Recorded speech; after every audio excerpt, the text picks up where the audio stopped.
Kasunod ng pananalasa ng magkakasunod na bagyo at pagtaas ng tubig sa ilang lungsod sa Kalakhang, Maynila. Muling nabuhay ang usapin hinggil sa kahandahan ng rehiyon pagdating sa flood control. Sa gitna ng isyong ito, nanindigan si Metro Manila Council President at San Juan City Mayor Francis Zamora na panahon na para iangat ang kalidad ng drainage systems sa rehiyon upang makasabay sa pabago-bagong klima at lumalaking populasyon sa bansa. Si Jane Codnita sa report.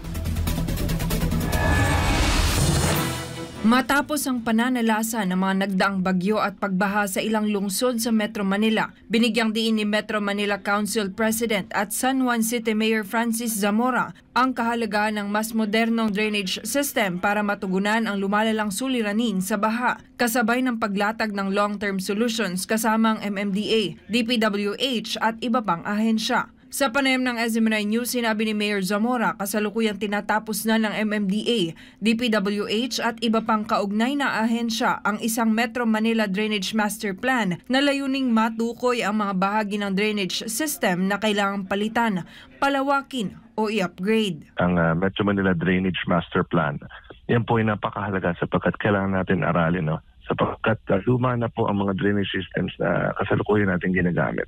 We really have to adapt to the current situation. We have to upgrade. At hindi lamang yung current situation, dapat tingnan natin. We should foresee yung future. Binigyang diin ng alkalde na dapat isaalang-alang sa pagpaplano hindi lang ang kasalukuyang sitwasyon, kundi pati na ang pangmatagalang epekto ng climate change. Anya, kailangan ang disenyo ng mga bagong drainage system ay sapat para sa susunod na 50 taon, lalo na sa laki ng culverts na dinadaanan ng tubig at dami ng tubig na kailangang i-accommodate. Ngunit iginiit din ni Zamora na hindi lamang teknikal na solusyon ang sagot sa problema ng baha, kundi kinakailangan din ng disiplina ng mamamayan sa hindi pagtatapon ng basura sa mga ilog, estero at kanal. Kahit anong improvement pong gawin natin, kung ang mga mamamayan po ay patuloy po rin magtatapon ng basura sa ating mga ilog, sa ating mga creek, sa ating mga kanal, talagang wala rin pong mangyayari sa atin.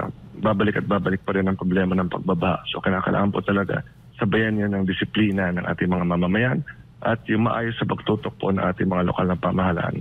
Samantala, kaugnay naman sa naimungkahi ni Manila Mayor Isko Moreno na ibigay na lamang sa mga LGU ang control sa flood control projects, sinabi ni Zamora na bukas siya sa pag-aaral ng mungkahing ito. Ito naman po ay bagay na dapat pag-aralan. Of course, we respect the opinion of Mayor Isko Moreno, kasama natin sa Metro Manila Council.